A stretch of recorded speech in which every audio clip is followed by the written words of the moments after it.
L'entrée solennelle du custode de Terre Sainte à Bethléem a donné le coup d'envoi des festivités de l'Épiphanie dans un climat de fête et de joie. La solennité de Sainte Marie, Mère de Dieu, et la Journée mondiale de la paix ont été célébrées au patriarcat latin de Jérusalem. Le jour de la Sainte Famille, les fidèles ont pris part à la Sainte Messe dans la grotte de l'Annonciation et se sont rendus en procession vers le lieu où vécurent Jésus, Joseph et Marie. C'est le seul lieu qui pratique le feutrage de la laine en Palestine avec une mission, faire connaître les dons des personnes porteuses d'un handicap mental et travailler ensemble pour une société plus humaine. À la découverte d'un des sanctuaires les plus visités de Terre Sainte et du trésor de foi et d'histoire qu'il conserve, l'étable qui vit naître l'enfant Jésus.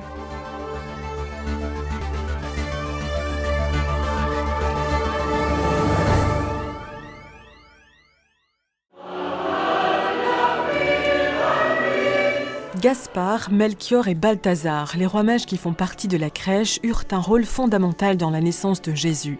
Venus de diverses parties du monde, ils reçurent la révélation que cet enfant était le Messie, le Sauveur. Cette manifestation ou épiphanie est célébrée le 6 janvier ou le deuxième dimanche après Noël. À Bethléem, cette fête rassemble la communauté franciscaine et les fidèles locaux dans l'église Sainte-Catherine, attenante à la basilique de la Nativité. L'épiphanie est une très belle fête, car c'est la manifestation de l'enfant Jésus à travers ceux qui réunissent l'humanité entière en une seule famille. Tous les peuples de la terre viennent pour l'adorer. Ils apportent les biens les plus précieux. L'or, comme signe et reconnaissance de sa royauté, l'encens, en reconnaissance de sa divinité, et la myrrhe, en reconnaissance de sa vie offerte pour nous. La veille de l'Épiphanie, le custode de Terre Sainte, le père Francesco Patton, a fait son entrée solennelle dans la ville de Bethléem. Sur la place de la Mangeoire, il a été accueilli par les scouts ainsi que par les autorités civiles et religieuses. L'entrée s'est conclue par une célébration liturgique chez les franciscains.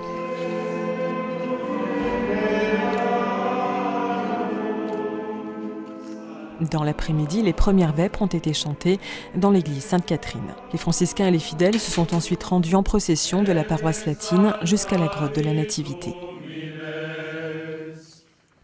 Sur les notes du Magnificat, le custode a encensé l'étoile, signe de la naissance du Christ, ainsi que le lieu où il fut déposé dans la mangeoire.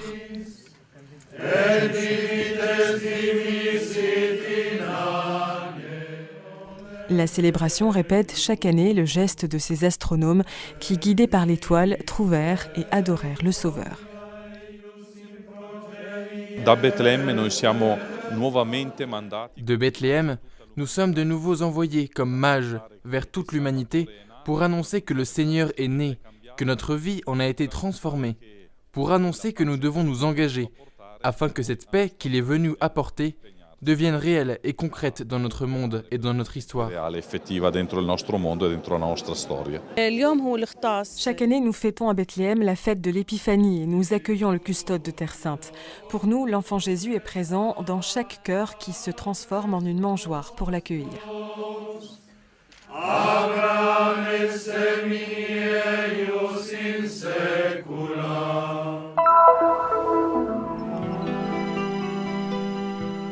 Le 1er janvier de chaque année, outre la Journée mondiale de la paix, les catholiques du monde célèbrent la solennité de Sainte Marie, Mère de Dieu, Théotokos.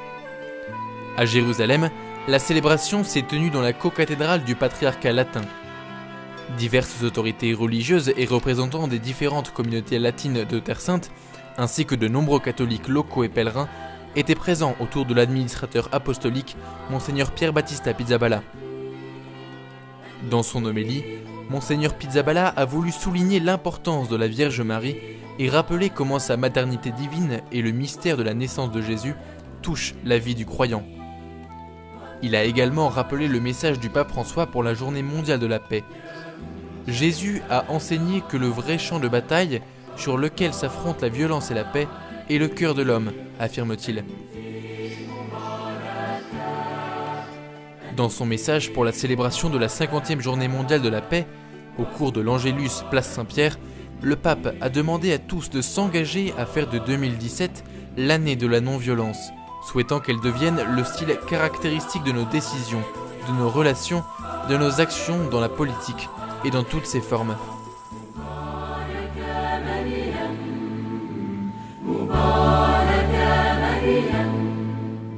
Jésus nous dit, l'Évangile nous dit que nous devons être des fils de la lumière et de se comporter comme tels.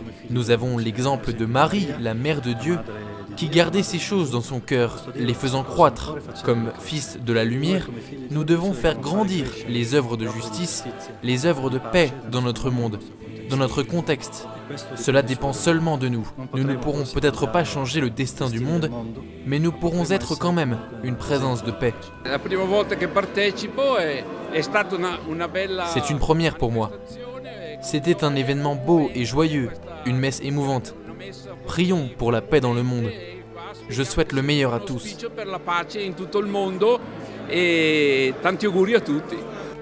Au terme de la célébration, les fidèles ont pu adresser leurs vœux à Monseigneur Pier Battista Pizzaballa, au nonce apostolique Monseigneur Giuseppe Lazzarotto, à Monseigneur William Chomali, vicaire patriarcal, ainsi qu'au custe de Terre Sainte, le Père Francesco Patton. C'est une année qui ne s'annonce pas moins difficile que 2016. Les défis sont nombreux, au niveau politique, social, au niveau ecclésial aussi. Mon souhait est que nous puissions, malgré tout, comme nous l'avons fait en 2016, continuer à donner notre témoignage de vie, de lumière, ici, sur cette terre.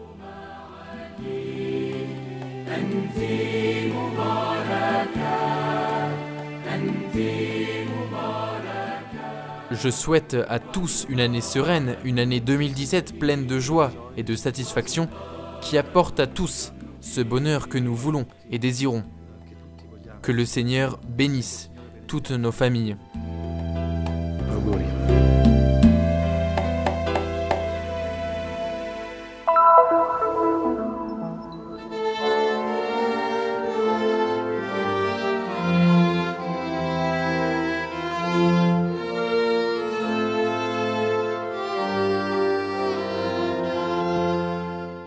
Les voix et les instruments du chœur de l'église Saint-Joseph s'échauffent lors des répétitions pour le grand jour de la Sainte Famille.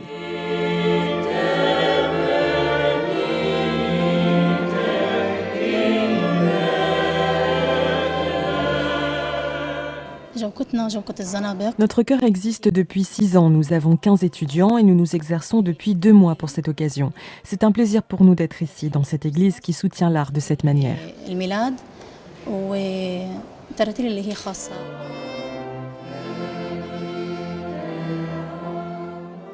L'église se trouve dans le complexe de la basilique de l'Annonciation. Auprès de la grotte où l'ange annonça à Marie qu'elle serait la mère du Sauveur, nous découvrons un autre chapitre de la vie de Jésus.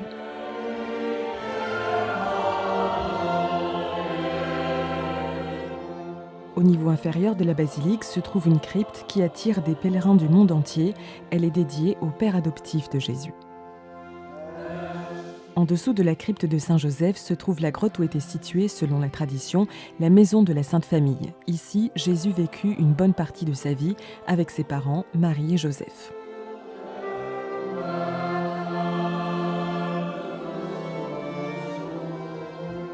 Aujourd'hui, ces murs figurent parmi les quelques restes archéologiques qui peuvent témoigner de la vie de Jésus à Nazareth.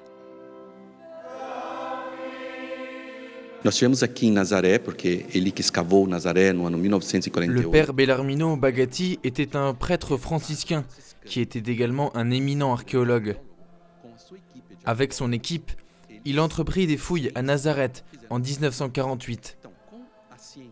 Ainsi donc, l'archéologie et la connaissance des évangiles ont mis en évidence le fait que les chrétiens, dès les premiers siècles, venaient prier dans ce lieu. Do início do cristianismo rezavam nesses lugares. Le 30 décembre, en la fête de la Sainte Famille, la messe dans la grotte de l'Annonciation a réuni chrétiens locaux autour de la communauté franciscaine. Il messaggio di questa festa è un messaggio. Le message de cette fête est très simple et en même temps très important. Très simple parce qu'elle nous rappelle que pour entrer dans notre histoire, le Fils de Dieu a voulu entrer dans une famille normale composée de Joseph et Marie. Dans le même temps, c'est un message extraordinaire, parce que la venue du Fils de Dieu à travers une famille humaine montre la très haute dignité que possède une famille lorsqu'elle est capable d'accueillir Dieu. Che la famiglia è un luogo capace di accogliere Dio. À la fin de la messe, les fidèles se sont rendus en procession dans la grotte de l'Annonciation jusqu'à la maison de la Sainte Famille, lieu qui enchante et émeut les pèlerins. Une des choses les plus importantes que j'ai perçues ici a été d'imaginer que cela était un lieu où Jésus a vécu comme nous. Ici, il a été enfant et il a joué. Ce que je ressens ici, dans la maison de la Sainte Famille, est très spécial. Muito especial poder sentir realmente como aqui a casa da Sagrada Família, né? Pour conclure la fête, les voix et les instruments désormais bien accordés ont résonné dans l'église Saint-Joseph en l'honneur de ceux qui vécurent ici et donnèrent l'exemple de ce que signifie être une famille.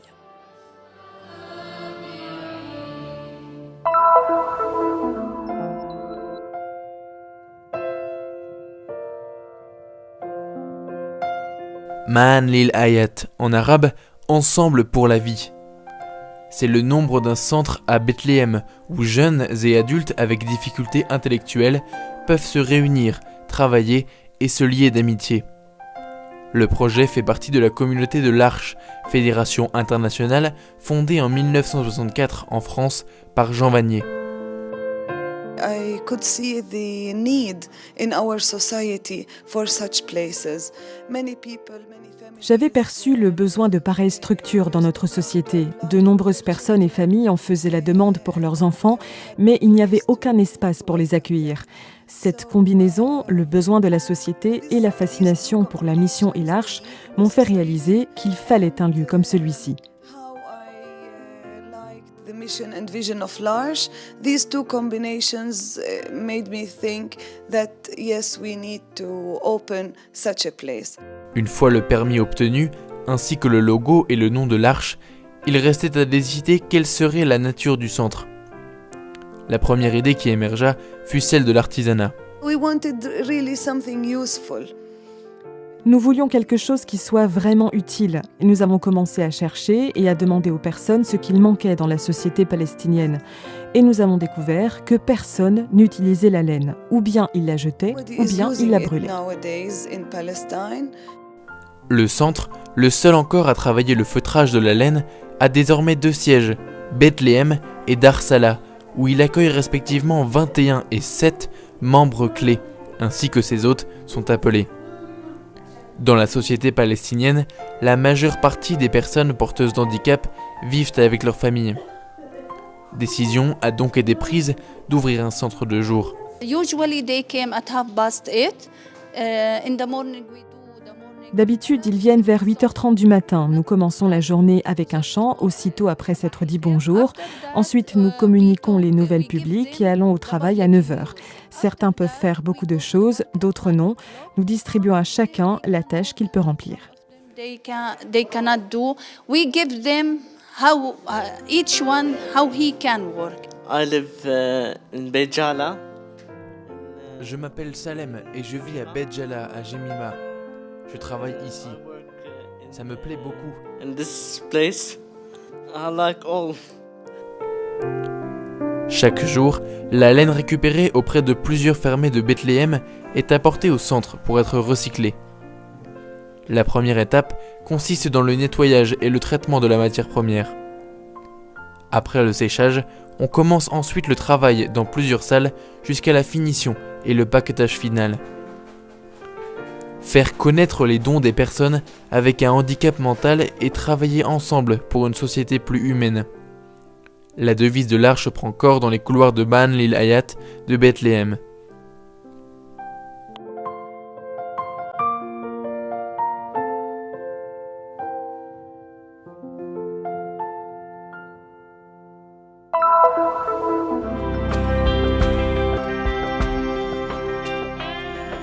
C'est une des plus antiques églises de Terre Sainte et même du monde, un véritable trésor pour l'humanité.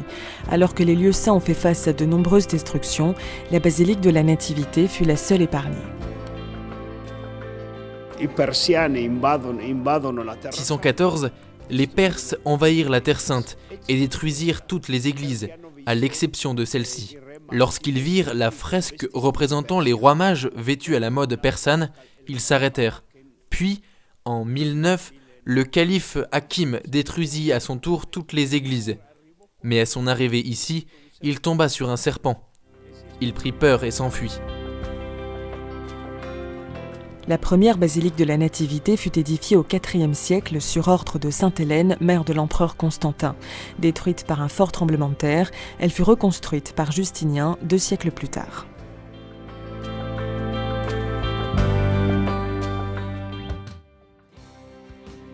À l'époque des croisades, entre le XIe et le XIIe siècle, les murs furent décorés de mosaïques faites d'or et de nacre. La porte d'entrée fut réduite afin d'éviter que les Turcs n'y entrent avec leurs chevaux. Cette porte de l'humilité fait également référence au respect dû à ce lieu saint.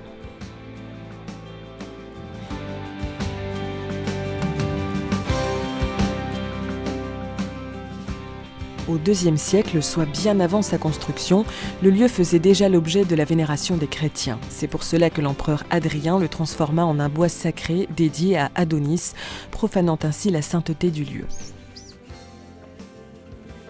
La presenza cristiana restava. La présence chrétienne continuait.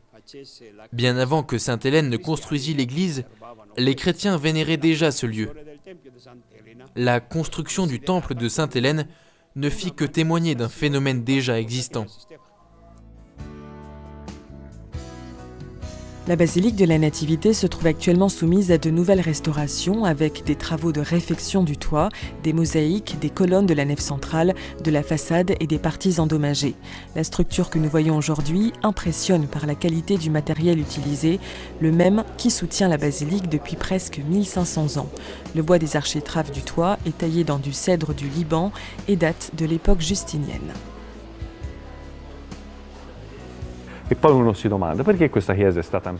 C'est la question que nous nous posons. Comment cette église a-t-elle pu résister pendant plus de 1500 ans, supportant des séismes qui ont détruit pratiquement toute la Palestine? Qui peut savoir?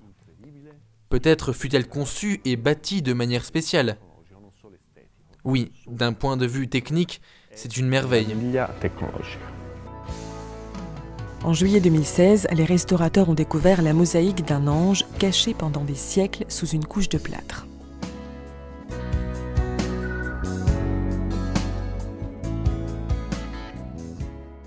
Dans le complexe de la basilique, sous la nef, se trouvent les grottes qui entourent le lieu de la naissance du Christ. Elles sont dédiées à Saint Joseph, aux Saints Innocents et à Saint Jérôme, lequel y passa plus de 30 ans à traduire la Bible.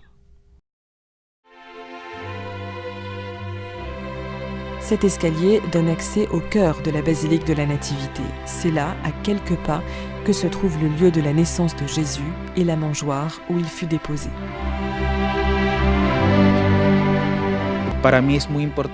C'est très important pour moi de célébrer le mystère de l'incarnation du Fils de Dieu, qui a pris chair ici. Il est né ici et a donné sa vie pour nous.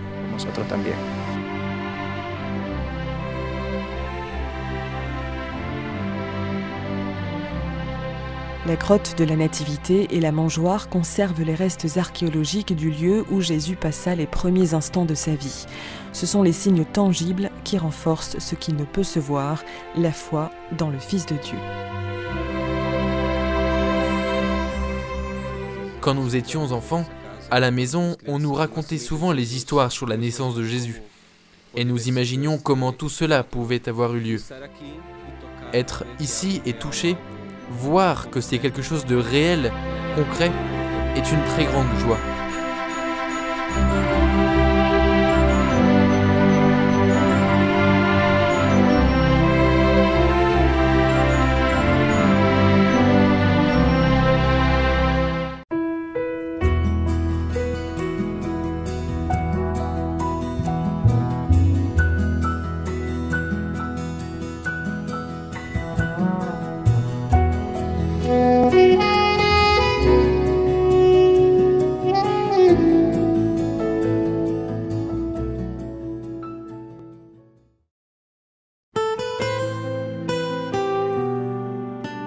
La mission du Christian Media Center est d'apporter au monde le message de la Terre Sainte, la terre du 5e évangile. Diffusion, reportages, nouvelles, documentaires, actualités de l'Église et de la vie quotidienne des chrétiens de Terre Sainte. Vous pouvez nous aider dans cette mission afin que soit connu et répandu le message de la Terre Sainte. Aidez-nous. Visitez notre site web